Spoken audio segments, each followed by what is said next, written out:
Conte du jour et de la nuit. Guy de Maupassant. La confession.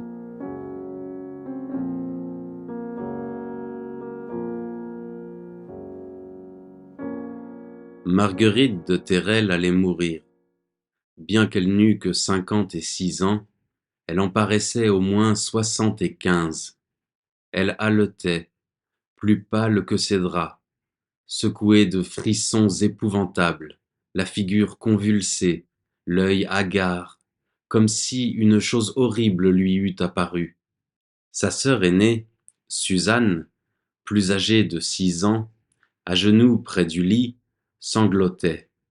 Une petite table approchée de la couche de l'agonisante portait, sur une serviette, 2 bougies allumées, car on attendait le prêtre qui devait donner l'extrême-onction et la communion dernière. L'appartement avait cet aspect sinistre qu'ont les chambres des mourants, cet air d'adieu désespéré. Des fioles traînaient sur les meubles, des linges traînaient dans les coins, repoussés d'un coup de pied ou de balai. Les sièges en désordre semblaient eux-mêmes effarés, comme s'ils avaient couru dans tous les sens.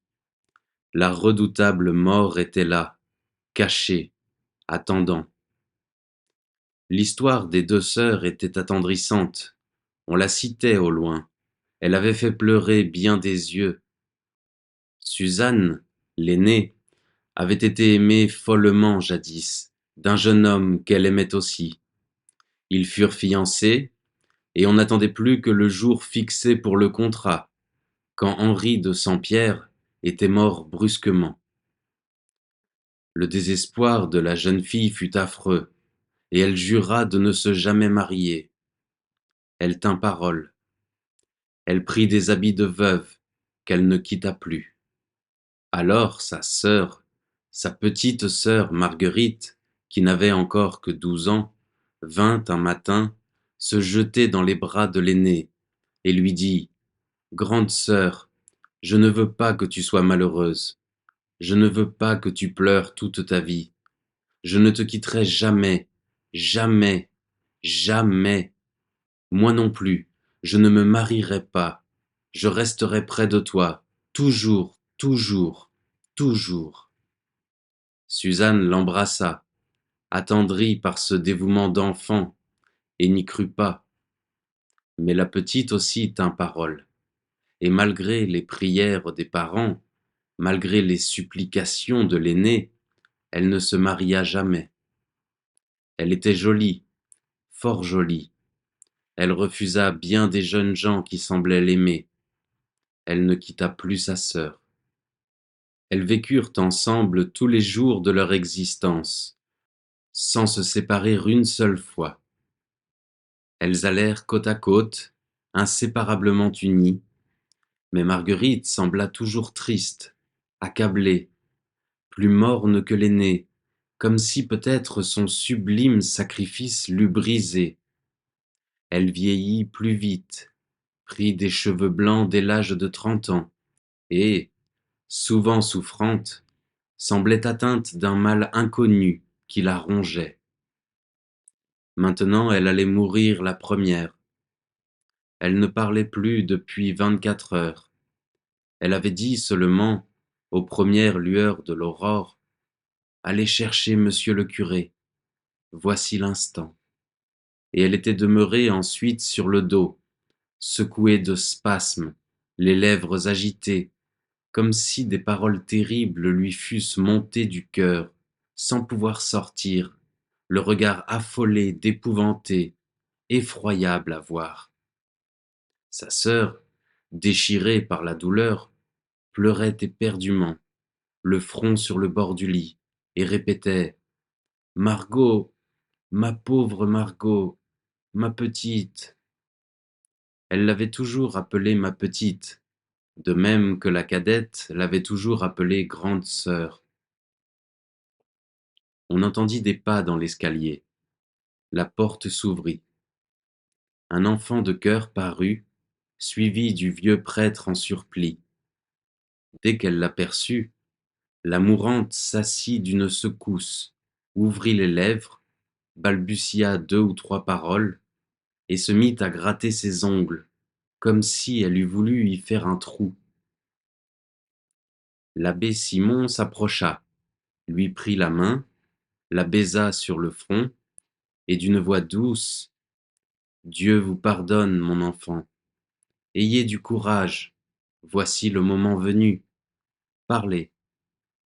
Alors Marguerite, grelottant de la tête aux pieds, secouant toute sa couche de ses mouvements nerveux, balbutia: «Assieds-toi, grande sœur, écoute.» Le prêtre se baissa vers Suzanne, toujours abattue au pied du lit, la releva, la mit dans un fauteuil, et, prenant dans chaque main la main d'une des 2 sœurs, il prononça: «Seigneur, mon Dieu, envoyez-leur la force, jetez sur elles votre miséricorde.» Et Marguerite se mit à parler. Les mots lui sortaient de la gorge un à un, rauques, scandés, comme exténués. «Pardon, pardon, grande sœur, pardonne-moi. Oh, si tu savais comme j'ai eu peur de ce moment-là, toute ma vie.» Suzanne balbutia, dans ses larmes: «Quoi? Te pardonner, petite? Tu m'as tout donné, tout sacrifié. Tu es un ange.» Mais Marguerite l'interrompit: «Tais-toi, tais-toi. Laisse-moi dire, ne m'arrête pas. C'est affreux.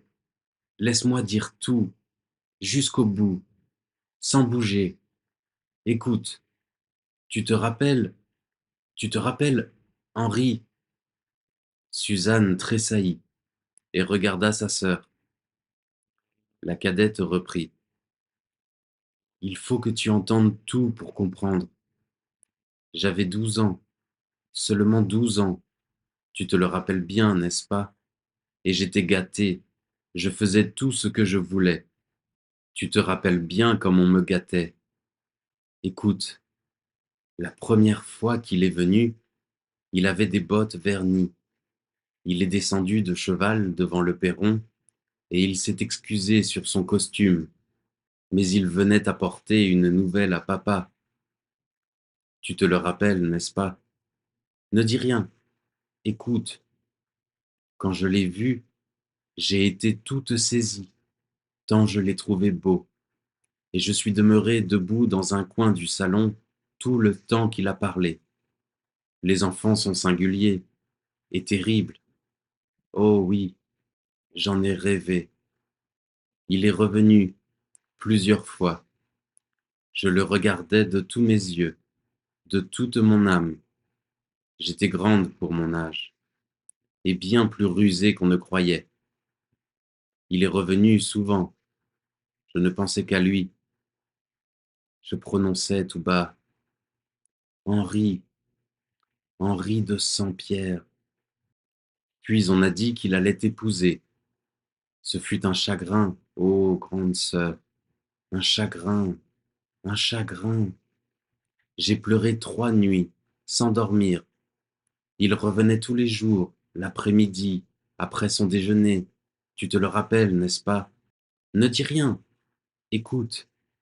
Tu lui faisais des gâteaux qu'il aimait beaucoup, avec de la farine, du beurre et du lait. Oh, je sais bien comment. J'en ferai encore s'il le fallait. Il les avalait d'une seule bouchée, et puis il buvait un verre de vin, et puis il disait: «C'est délicieux.» Tu te rappelles comme il disait ça? J'étais jalouse, jalouse. Le moment de ton mariage approchait. Il n'y avait plus que 15 jours. Je devenais folle.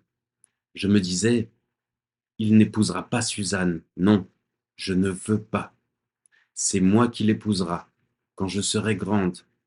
Jamais je n'en trouverai un que j'aime autant.» Mais un soir, 10 jours avant ton contrat, tu t'es promenée avec lui devant le château, au clair de lune, et là-bas, sous le sapin, sous le grand sapin. Il t'a embrassé, embrassé, dans ses deux bras, si longtemps. Tu te le rappelles, n'est-ce pas? C'était probablement la première fois. Oui, tu étais si pâle en rentrant au salon. Je vous ai vu, j'étais là, dans le massif. J'ai eu une rage. Si j'avais pu, je vous aurais tué.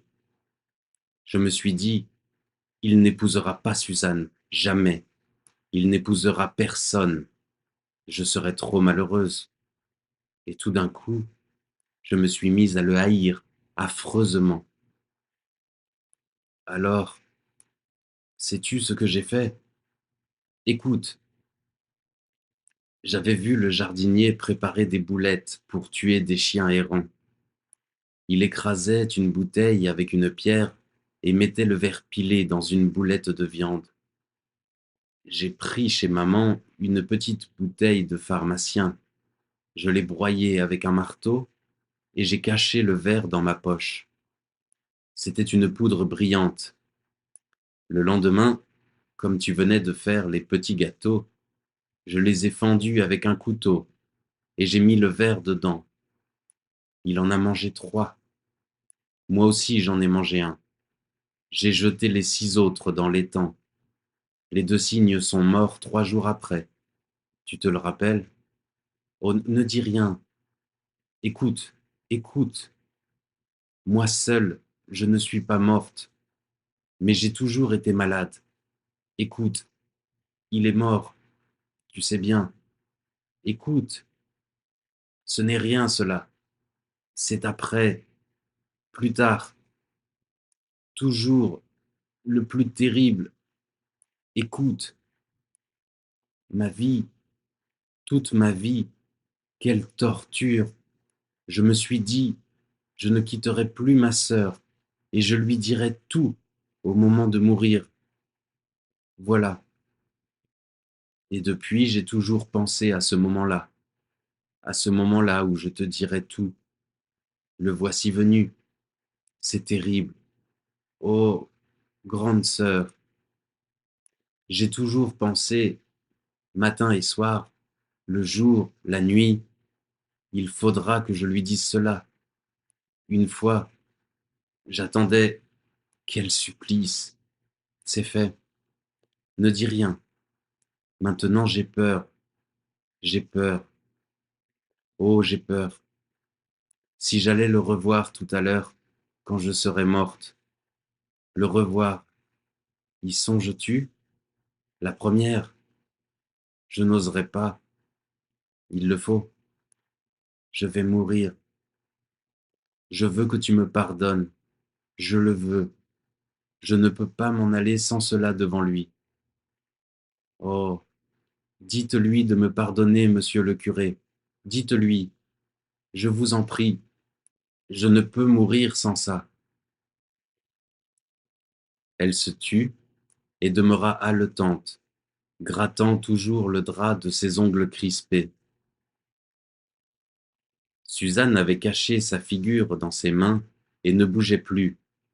Elle pensait à lui qu'elle aurait pu aimer si longtemps. Quelle bonne vie ils auraient eue.